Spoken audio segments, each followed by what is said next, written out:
what is inside the mind of an abuser?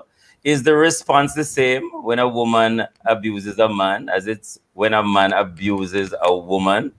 Can a man who is being abused become abusive? These are some of the questions, and we'll have much more questions. But just to say, Courtney, we have our very special guest here, Dr. Lekem Samaj. Dr. Samaj, welcome again to the mailbox. Thank you so much for coming. My pleasure and privilege. It's always a pleasure having you with us here, sir. It's such a great evening to have you here with her. He is our guest this evening, Dr. Lekem Samaj. He's founder and ideator at Above or Beyond. He's a psychologist and motivational speaker. He's much more than that, actually. I love to drop this part in. He's a Fortisian. Forever. And so we're really excited to have him with us this evening. Of course, we're very privileged, honored to have Dr. Lekem Samaj with us again on the mailbox. Really appreciate that. And it's going to be one of those programs to remember. So man and man who want to hear from you, send your feedback or questions on our Facebook page at Love101FM. And we are live. Yes, we are live on Facebook and on YouTube. So you catch us on Facebook and on YouTube. Leave your comments via our WhatsApp line. That's 876-997-3125. That's 876-997-3125. Or give us a call. Our studio line, 876-968-8327. Ladies, thank you so much for your company. Really appreciate your support. But please do not call nor leave voice notes. I'll demand them to do that. So we're asking you can reach us on Facebook and make your comments there. But please do not call, right? Just encourage your brethren them to call in. Right, Courtney? Quite correctly. And I believe the program is also on YouTube this evening. I'm not sure, but we will check and make sure that it is. So we're ready for this show. So men, do you think you are abusive? Are you being abused by your partner? Or did you even get there? Do you know a man who is abusive or is being abused? Well, we want to take a look at what happens in both individual minds. And you can do so by staying with us on the other side of this break, right here inside the mailbox. Soon come. Back to the mailbox. Go ahead, Kev. Yes, Courtney. So we're right here. And man, so glad to have you again. Right here on the mailbox, Love101 FM. I'm Kevin Bailey. Courtney Morrison is in the place, and we're privileged to have Dr. Lekem Samaj again with us in the mailbox. And before we go right into the program, because when we have him, we have to try to get as much out of him as possible. Courtney, we have to give a shout out to the man them. So after 3, 1, 2, 3. Monday! Yeah, man, in the place. So, you know, the chat sometimes is that you can't find a good man. So we want them to realize there's some good men in the place. A man still about the place. All right. Courtney, the draft. Yeah. It's time for our fresh on the block segment that we dubbed the draft, you know, where we preliminary open the way to our main segment where we focus on the abused man versus the abusive man.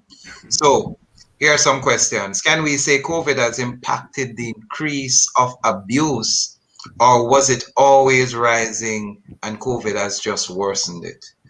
That's one question. Are men being more abused? Are men being more abused, or the scale is always tipped more to the man's always? Two questions. Can we say that COVID has impacted the increase of abuse, or was it always rising and COVID just worsened it? Or are men being abused now, or is it the scale is always tipped more to the man's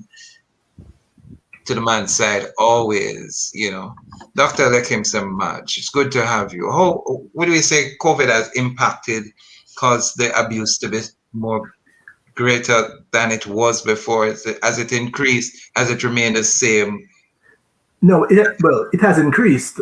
What has happened, the sort of general figures that we sort of use in the Western world is that 1 in every 3 women have some kind of abuse in their relationship, but 1 in every 12 men. So, but we don't talk about the men as much as we do the women.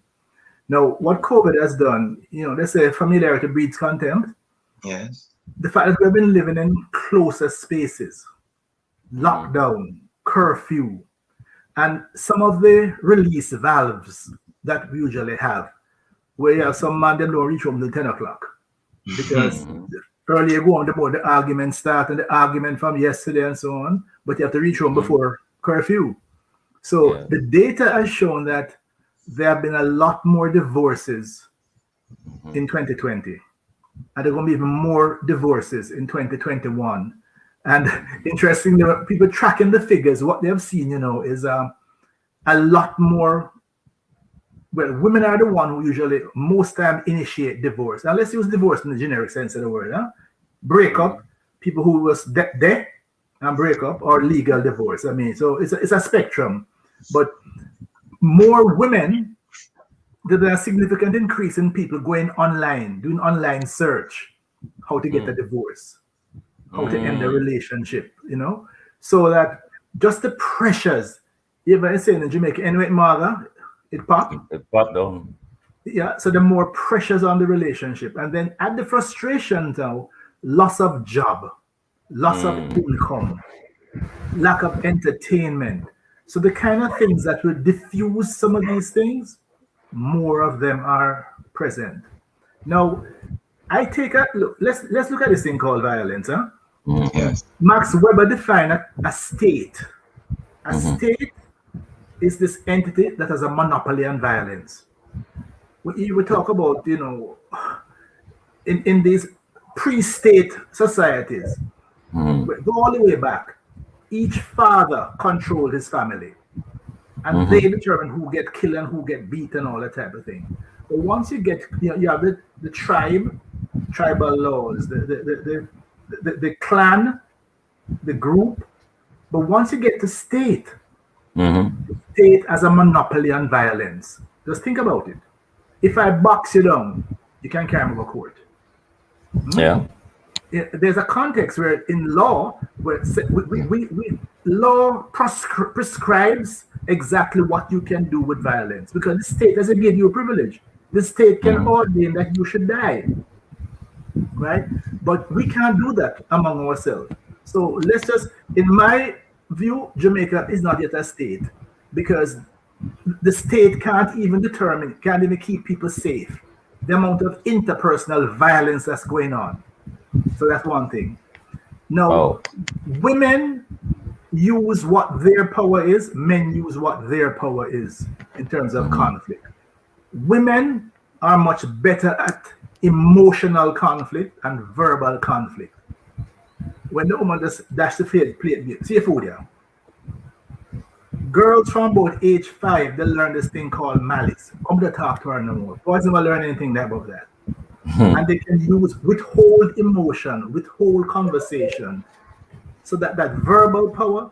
So many times, when we talk about violence, all we talk about is physical violence. You say sticks and stones can break my bones, but word can kill boss. So to look at it, both sides, a lot of men are under verbal and emotional violence. Some it gets to the level of physical, because the average man is bigger than the average woman and stronger. So from a physical standpoint, if a man will fight woman, then technically the woman is at a loss. So that both are involved, both are guilty, and because if it starts as a verbal or emotional conflict, a lot of people do not call it violence until the man liquor. You follow me? So I think that if we want to examine the whole thing. So yes, the blows and the physical and the murder, all of that we understand that, but we want to really reduce all of this. The other piece I want to put on the table is that Jamaica is a violent place. And we look at it that both as ordained by popular culture and even ordained by even religious people. Yes. Talking about this thing called corporal punishment. Yes. A lot of people endorse corporal punishment. Why? The amount of beating I get when I'm little. I see it not do me nothing. Spare the rod and spoil the child and all that. Yeah. But let me tell you, as a psychologist, what the data tells us. Children who experience corporal punishment go either one or two directions. In my case, my mother was a terrorist. Some blows I get. But coming out of that, I pledged I would never put my hand on a woman. I would never put my hand on a child of mine, because I understood how I felt, the terror that I felt. The other alternative, because you get beaten from your parents so much and it never kill you, you now perpetuate that. And every time you hit a child, so we're trying to establish the foundation, the base of this abusive thing between man and woman. What we understand when we get corporal punishment, you learn four things. If somebody disobey you, you can hit them. If somebody disappoint you, you can hit them. If you're bigger than somebody, you can hit them. You follow me? Those are the things that come out of a corporal punishment foundation. So that you either do it because you experience it and it worked against you, or you decide you're not doing it. So most men came out of, and especially the man who was most abused as a child, if he didn't go the other route, so the extreme that I went to, he learned that, well, then listen, man, the woman disobeyed me. She backchat me. She disappointed me. She stressed me. So his first reaction is to do what he learned as a child, that you can use violence. Women also learn this too, but guess what? It's in check, because why the man bigger than me, you know? The man going back, spin on back, and so on. So this is the foundation that sets the tone for how interact. Dr. Samaj, very interesting analysis. What contribution does slavery, enslavement, colonialism make to? Is this the genesis of it? I'm trying to find. Is there a further place where this violence, and look, yes, we come from? We can put some of it there, but listen, my thing is that I'm not going to use that as a crutch or excuse, because it sets the tone. But then you determine if you want it to continue. Look, slavery was the most dehumanizing experience, and it was all based on the most extreme forms of violence. So we all learned that you control behavior by violent means, all right? So that we all experience that.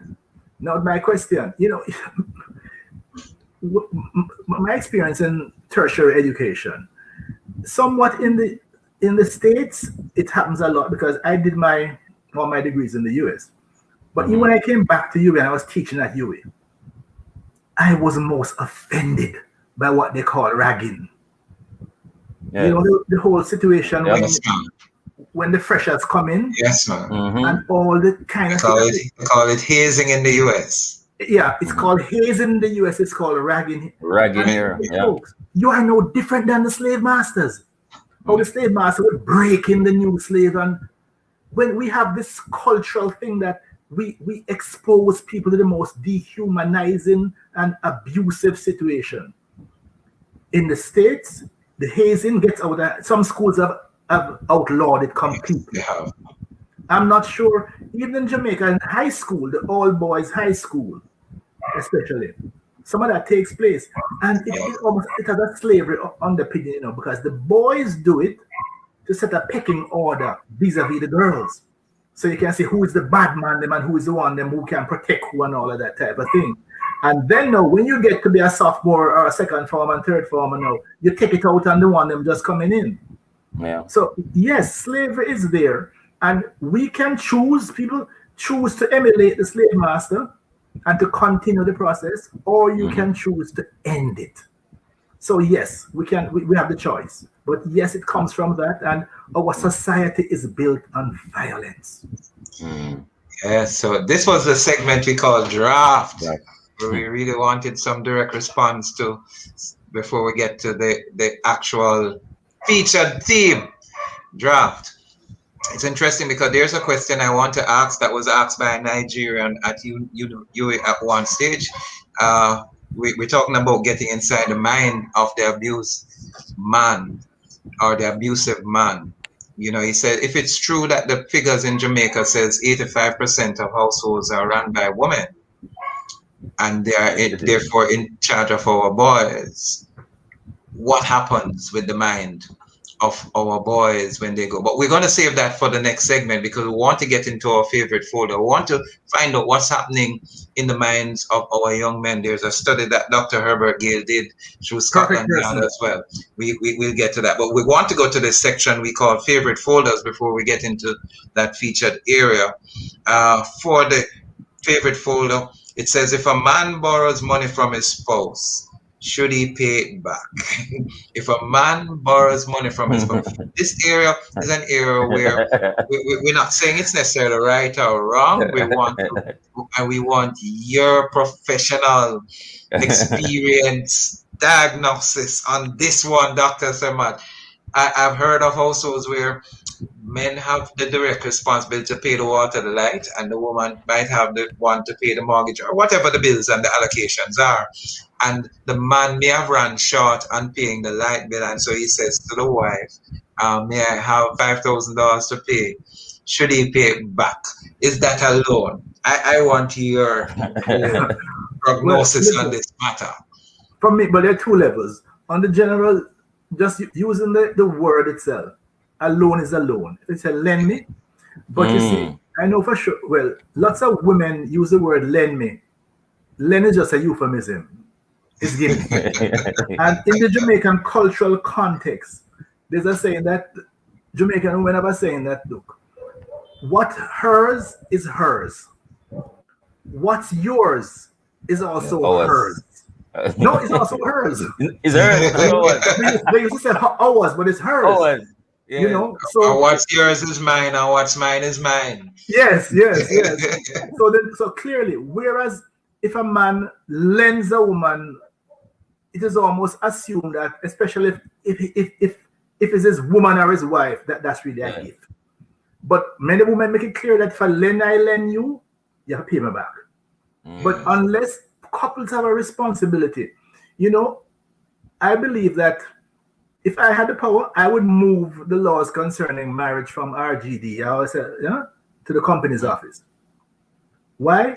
When you're going to form a company, you have to identify the Articles of Association and the Memorandum of Association, who are the directors, who is the company secretary, who have what power. Most people don't have these kind of conversations ahead of time. True. You know, who's the Minister of Finance? In many households, the woman is the Minister of Finance by default because she handles money much better than men. Yeah. Some men insist that they must be the Minister of Finance and the Minister of Defense and Foreign Affairs and everything and all of that. And I've heard some stories, some incredible stories. One woman, a lot of Jamaican women run into problems with when they make more money than their man. A lot of men have a little problem dealing with women who earn more money than them and so on. Yes. But one woman, she told myself in a group that, listen, what she did many years ago, you know, why among all her friends and associates, all of them are divorced because their marriage break down because of the power disability them and their husband. But in hers, she worked out something early. She always knew what her husband earned from the beginning. And she told her company to give her 2 checks. Yes. 1 check less than the husband, and the rest of the money she put right into an account. So him don't know exactly what she earned. But what she does, any month that the money runs short, for the house, she just kind of slide in something and take care of it. And give it to take care of it. I would help with that. And he said, boy, how you manage, man? No, the money you gave me last month, I save back some of it, you know. And I always try and save back something. So she don't make him know any wiser. Some say that's lying, but some say that's strategic. And she tell her friend them, the whole on a divorce and me still have husband. So these are the kind of things that in premarital counseling, it needs to happen. So persons work out who when pay what and what do. And if something is a loan, it should be treated as a loan where it's paid back. If not, In fact, it should only happen one time. After that, no man will lend more money. But No guess more what? loan. If that's the case, if it's the light bill or the water bill or so on, then clearly both will be suffering if it don't get paid. Exactly. You can't draw hard in. No. You draw hard in and you're black. The worst thing in Dublin was a blind block. The worst thing, the most embarrassing thing when you block the game and you lose. And you lose. Yeah. Oh gosh. No, when I block them, no game, boss. I turn over the card first where I tell them, and I said, you have this, you have that, you have this, you can't even count. If you have black game and then I ask people how much them have. I haven't read the situation. It's not the business that. Yes. So I'm saying that the game going black if the man or somebody who's supposed to pay a bill run short. And exactly. if you help them to don't make the game black, you're also helping yourself. So couples need to work these things out. Pool resources, Dr. Lakim.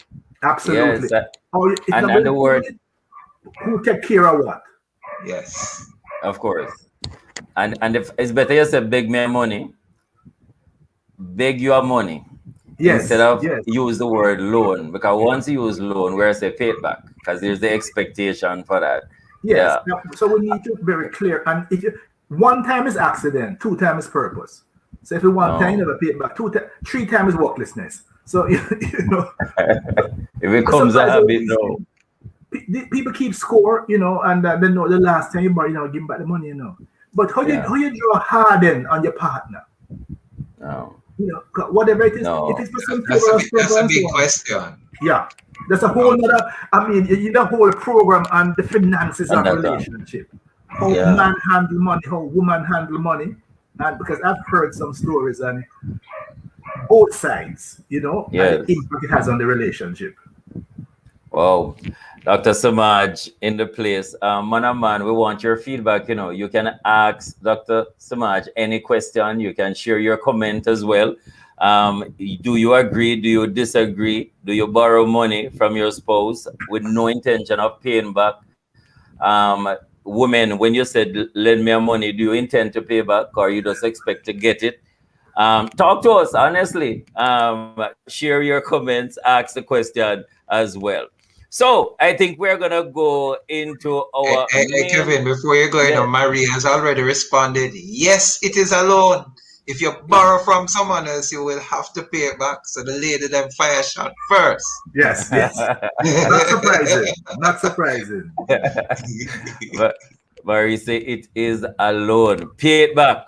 All right.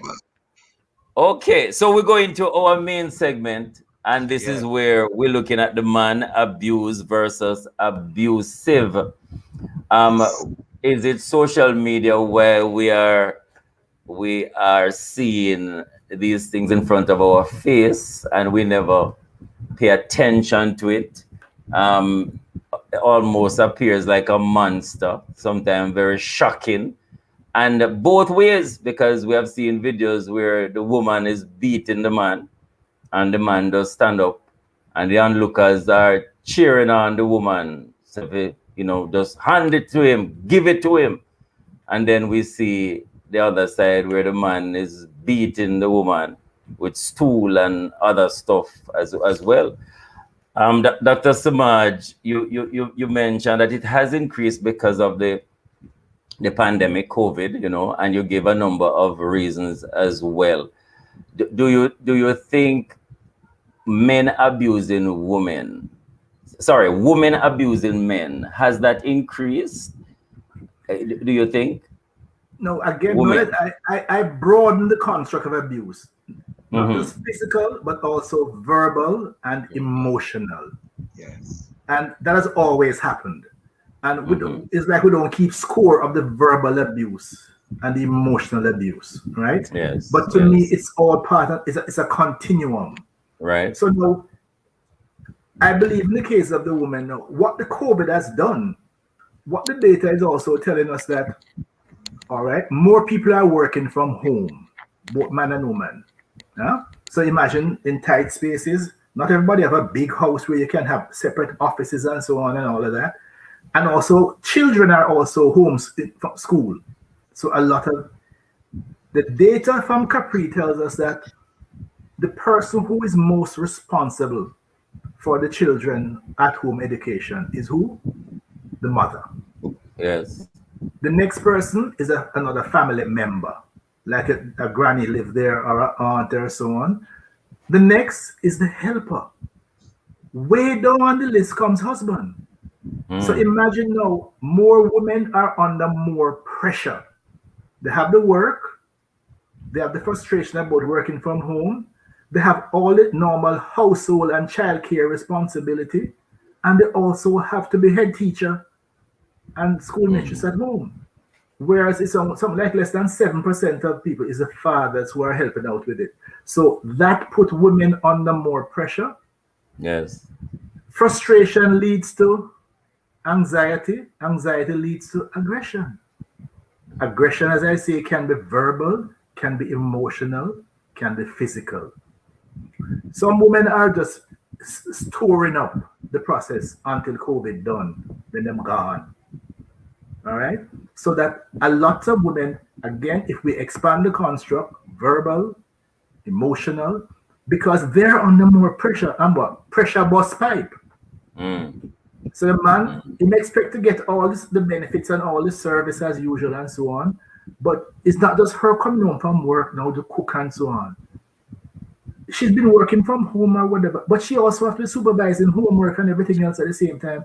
Unless he is contributing and helping with that, she is under more pressure. So she is like to lash out.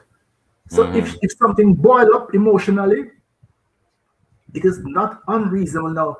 Well, I shouldn't say unreasonable. It is not unlikely that the man will react or respond, probably initially verbally and emotionally. And as it gets hotter, tempers flare. And remember that we are coming out of a social structure. I don't even going back as far as slavery. I would say coming out of experiencing corporal punishment as children.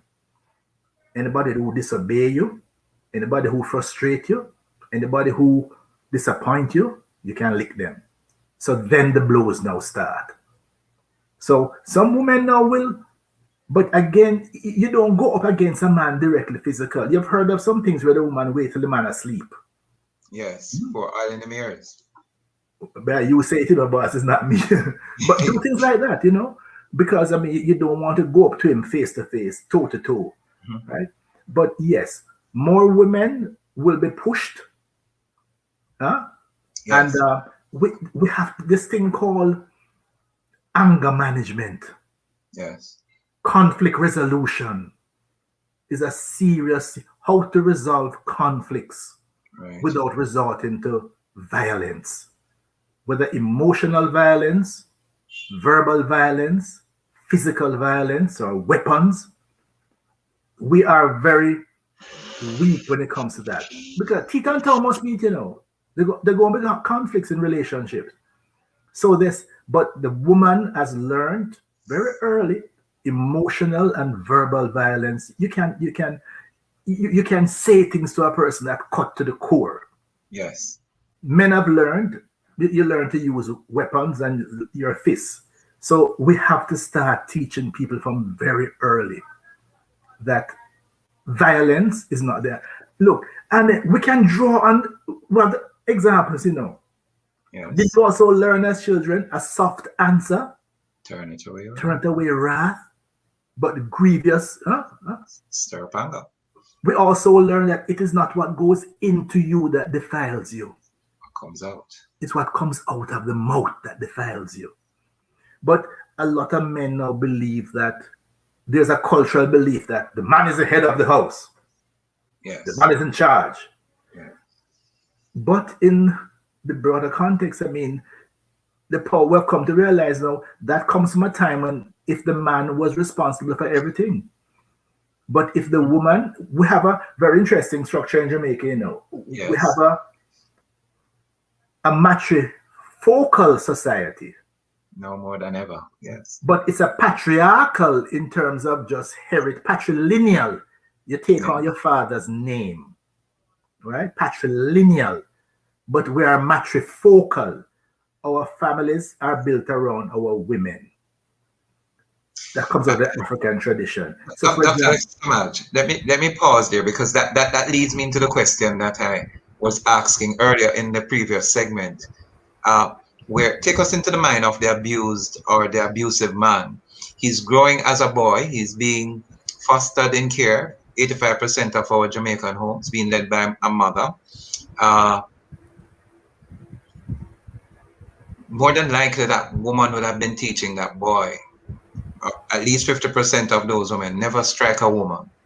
Yet our boys still turn out, many of them still striking a woman. Take us into the mind of the abused young man. Or because, as I said, there's a study done by Dr. Herbert Gale that tend to show that he did a study in prison called shatters. Two or more, the person would have to kill 2 or more individuals to be defined as a shatter. And he found that of the 384, 100% were abused by their mothers. What is happening in the mind of that young man? As you spoke to the whole issue of corporal punishment, what is happening that turned our young boys into abusive men or even abused men? Look, if it's the first person that was responsible for your physical abuse and your emotional abuse and your verbal abuse was a woman, was your mother, that removes the sacred protection from women. Anybody can get blows, because it's not like, the average young man grew up learning. You may hear that, because it is not unusual for mothers and father to tell that you can't hit your sister, huh? Right. Something between brother and sister, and the sister is teasing them, and sister, say, John lit me. No, you can't do that. But that same mother will heap some serious blows, and mothers tend to beat sons more than they beat daughters.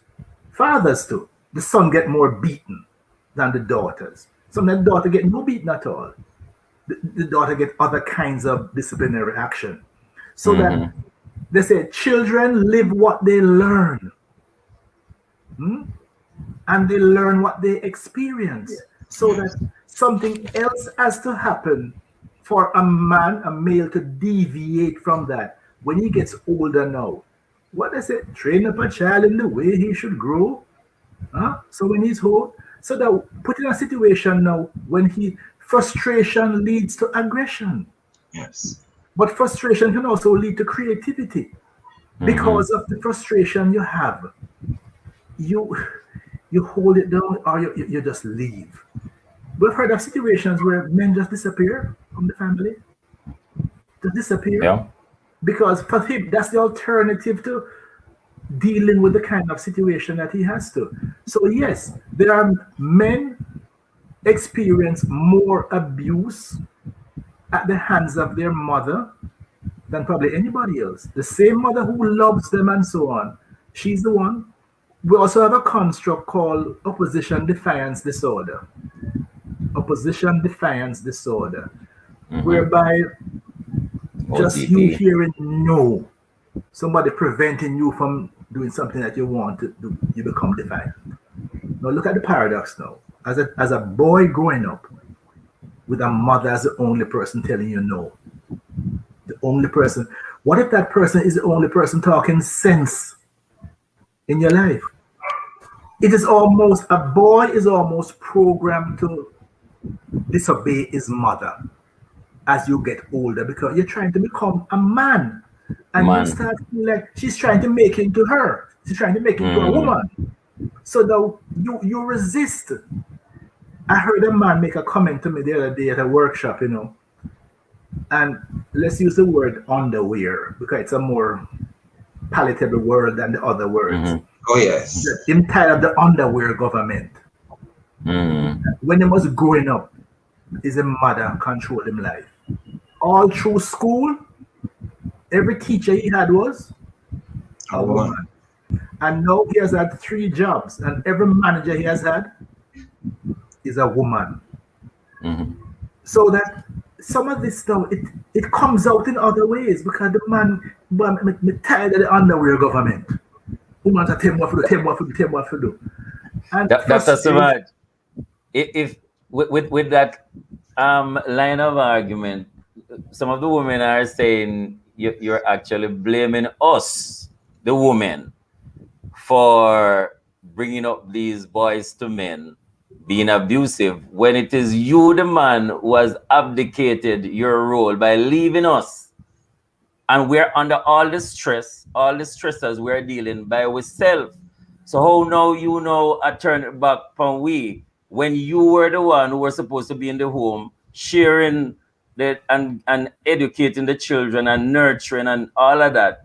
Then all of a sudden, no, it is my problem. Dr. Samaj, how you respond to that? Very simple. Remember, I start by saying, in a state, nobody has the right to use violence on anybody else. So we established that, right? Now, we're not blaming the woman per se as such. We're saying by default. Yes. Because look, when the woman, this boy, I've talked to parents. Look, I can count probably on one hand in my 30-odd years of actively providing psychological service in the Jamaican situation, whereby a parent has brought a girl to see me. It's a boy.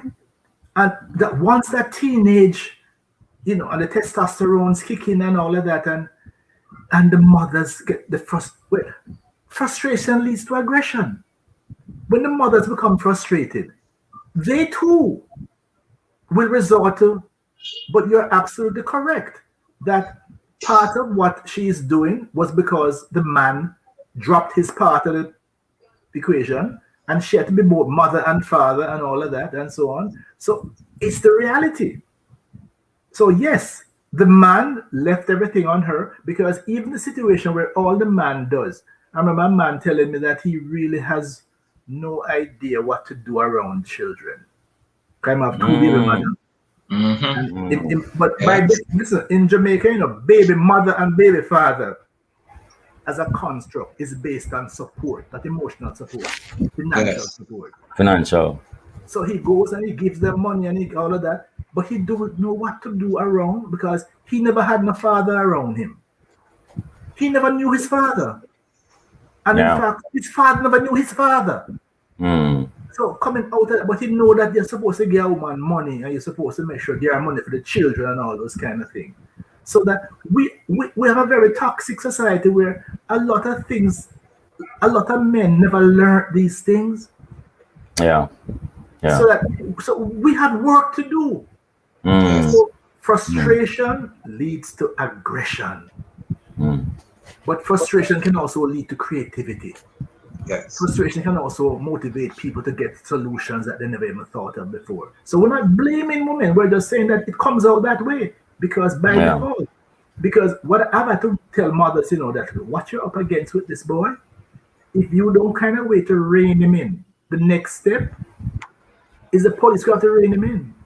Yes. And then so I've had to tell mothers that if you don't get this behavior under control now, save your money, because you're going to need money for lawyer.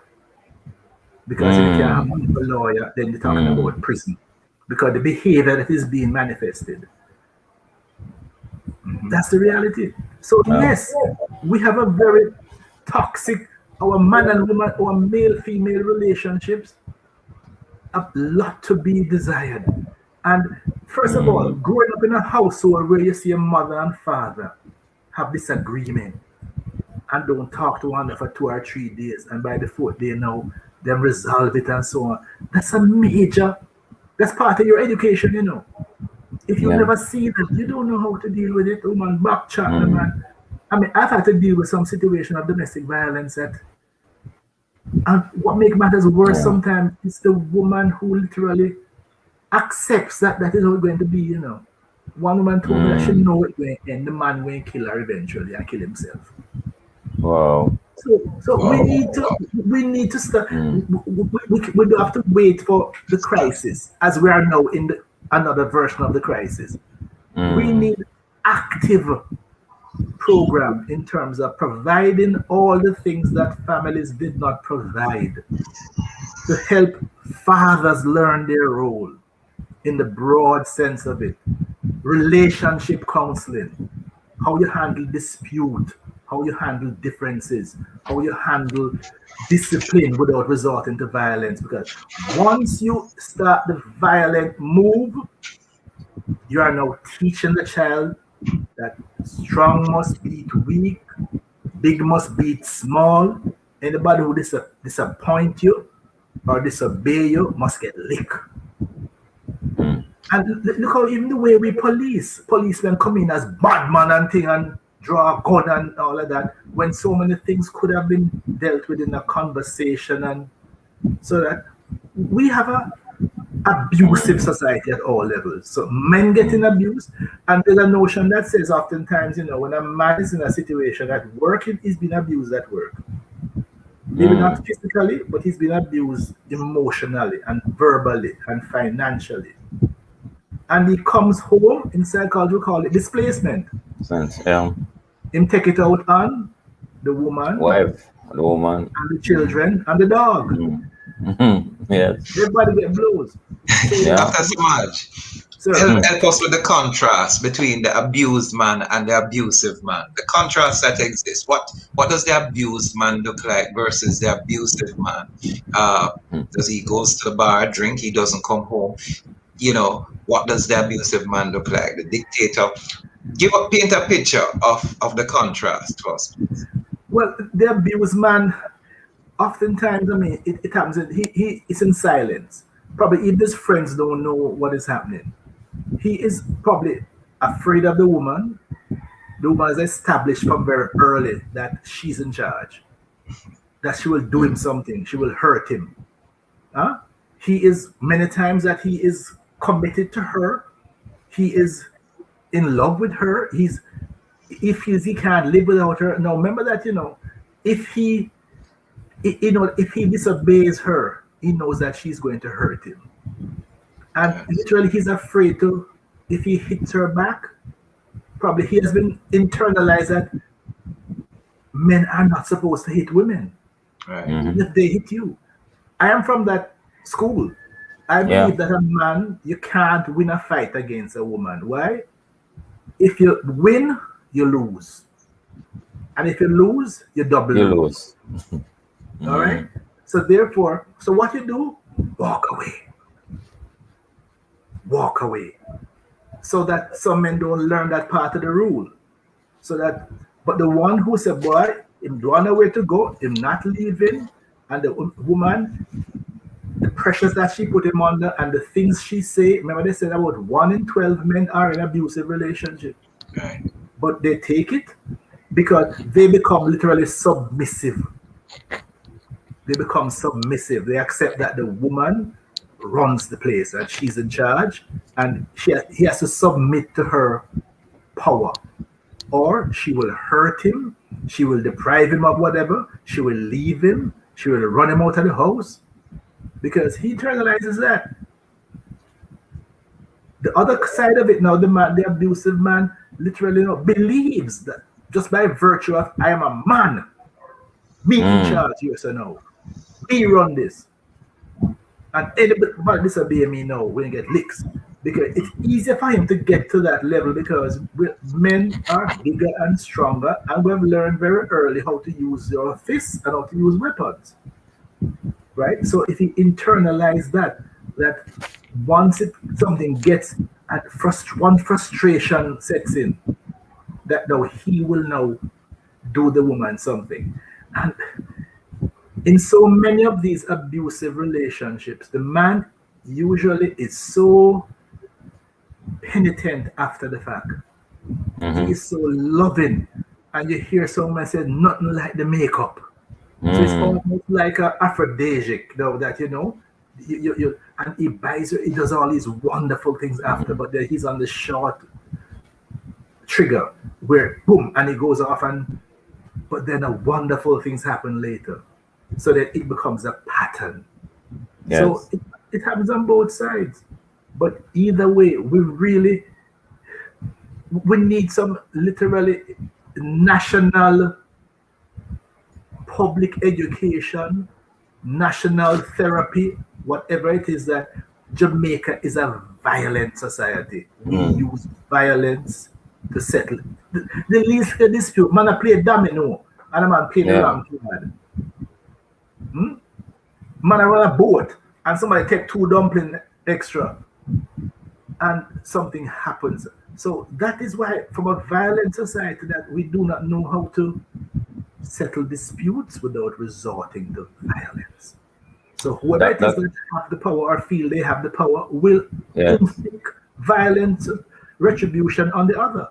Most times the man is the one who feels and knows he has the power. Yes. Dr. Samaj, some comments here. Maria Scott. Sir, sometimes you have women who are provocative. They provoke to create violence. And some men grow up, don't know love, so they react because they don't like the embarrassment. So if a word or two is being said to provoke his ego, he's going to move violently with his partner. That's exactly the point I made, where women tend to more verbally exude, the settings to hurt you. And they can also emotionally hurt you too. I mean, look, you come home and just slide the plate. See your food there. See your food there. Your food there in the kitchen. So you can't say she never provide the food and so on and all of that, And that goes on for days, and don't touch me. So yes, these things happen. So that emotional. So now, what do we? A man should be socialized how to do now. One, give her space and time to diffuse. Yes. What can you? How can you help to find out the source of the problem? And there must be some mutual friend or person that you can bring in, some relative, some close relative, who both you can appeal to. Listen, well, look at this dispute. I'd like to help me adjudicate it, because she's making some statements about me that I think is wrong. But so many men now will now just react, because here's the culture now. If the man's getting to a tracing match with a woman, don't call him Miss Lashy, because he might try to trace her back. So you can't get into a tracing match with a woman. If you get into a physical confrontation now, you're an abuser. So you have to learn now how to diffuse it, or how to get help in diffusing the relationship, or just how to just bide your time. And when we talk about the COVID now, after that, sometime for 2-3 days, the man just come home late after she gone sleep. So that's why by the confrontation. By the 3rd day now, she calm down and we can talk about it, because I find it's very hard for you to settle a dispute when both sides are still angry.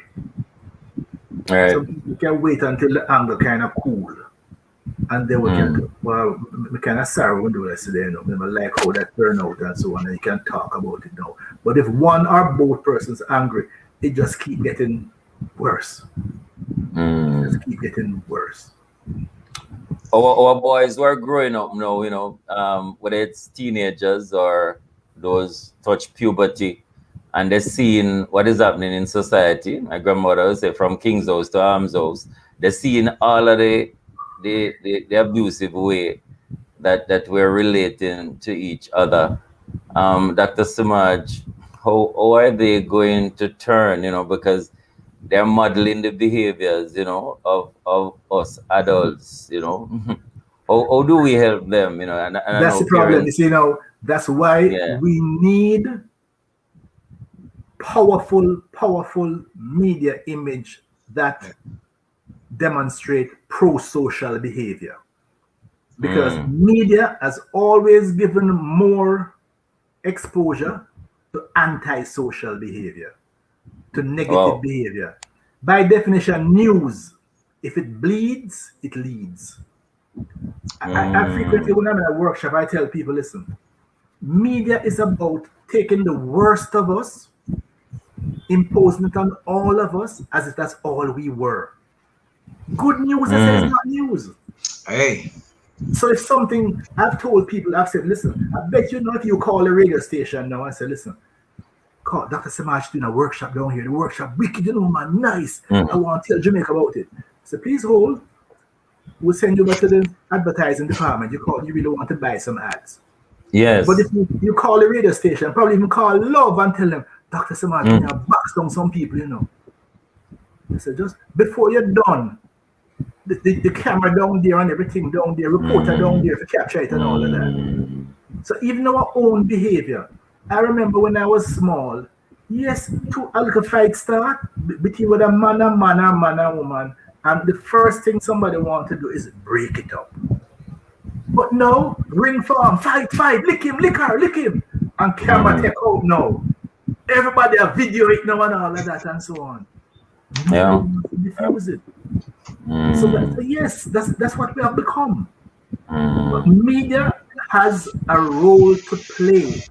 The same way that social media, look, you see this thing called YouTube? The amount of YouTube channels that Jamaicans now have created. To do what? Mainly to expand and provide more arms house behavior. Yeah. They take all the negative and destructive stuff, and at least media houses have to double check their facts. But there's no facts to check. And they're the main, and so you're right. A lot of people now will mirror these things and personify these things. Destruction sells. But that's why we need something now that will do the opposite. We need a lot more of this now to show people, no, this is not the way. No, we don't just talk about it when something bad happens. We need active presentation. Dr. Samaj, you know, I so agree with all that you have said. But how do we move our society to not want junk food, but to eat that which is healthy for us? Because it seems to naturally work that we love the junk food. How do we correct? One of the things that somebody once said to me in a session once when it came on to the issue of abuse, regardless of ethnicity, regardless of our predecessors, what they went through, they said something once that still has impacted me. Anger is a choice. How do we help though persons from wanting to just imbibe the junk food, as I call it, the negativity, the bad news? And I know you're using food as a metaphor, and it's also food as a reality. But look, as reality. That is the reality we're talking about. But many years ago, I had a very serious conversation, with Ibu Cooper from Third World Band, and we're talking about some people give people what they want. Some of us have to give the people what they need. Yes. That's what they want. Take the responsibility to give the people what they need. So we can't give people what they want. No. We have to, some of us have to take an editorial position. That's one of my personal positions. Anywhere I hear young men talking arms house argument, I buy out the conversation. Hey. So gentlemen, they can't do that. That they can't, and I say, so too many of us have allowed, just by default, we allow things to happen. So but people never see any positive examples. And the example, one of my favorite examples, why is it that Jamaicans know all the early festival songs, but none of the festival songs for the last 10, 15 years? They will know the one from last year. Because it got the same kind of coverage that the early songs got. We had something called JBC. Yes. And JBC has a mandate called National Development. They had to play all the festival songs.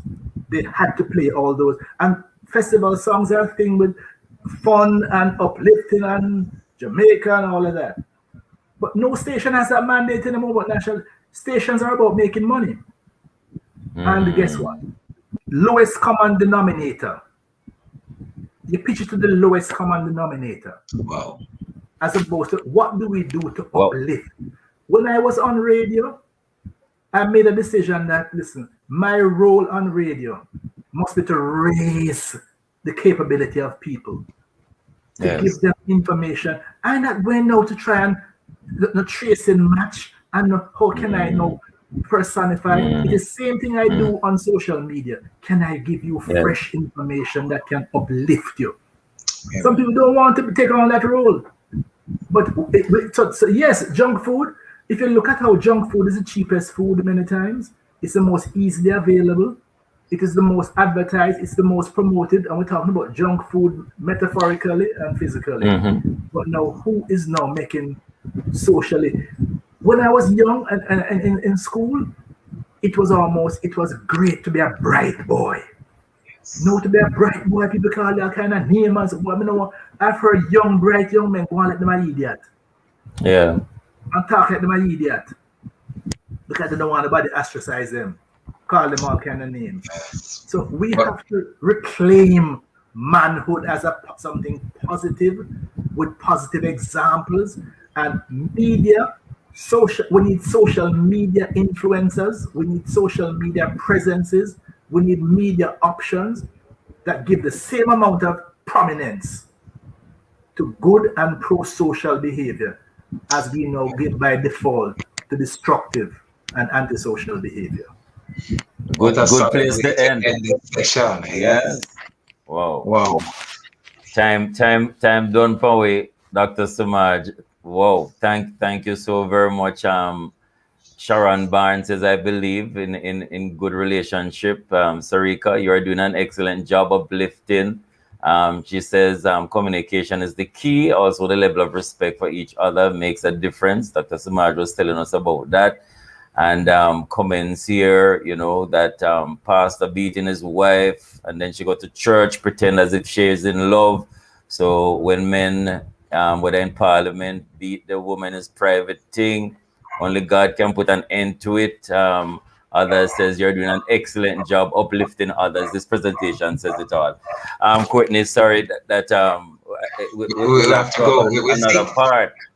Yes, so much is current, and right now it's what we want to really look at.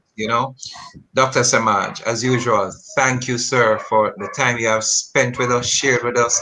It's Demar Dignal is still commenting, wonderful session, competent presentation, and we agree with him. Wonderful. We hope that men have listened, women have listened, and we will go forward doing well. Thanks to our producer, Tony K. Bromfield, and to Nissan Williams for technical support. Thank you again, Dr. Samaj. For information on how to get copies of this program, call our production department at 876-968-9597 or download the podcast via our mobile app. Listen again next week. Yes, thank you so much. Persons making comments, we can't read all of them, but listen again next week. Remember, you can touch our Facebook and YouTube as well. But listen to our next program. They're asking if we can have a part 2. We'll talk to our producer. Again, hopefully Dr. Samaj will be available. The program designed for men with guests who are men, hosted by men. I'm Kevin Bailey. And I'm Courtney Morrison. Next week, Monday. Blessings. Peace. Yes.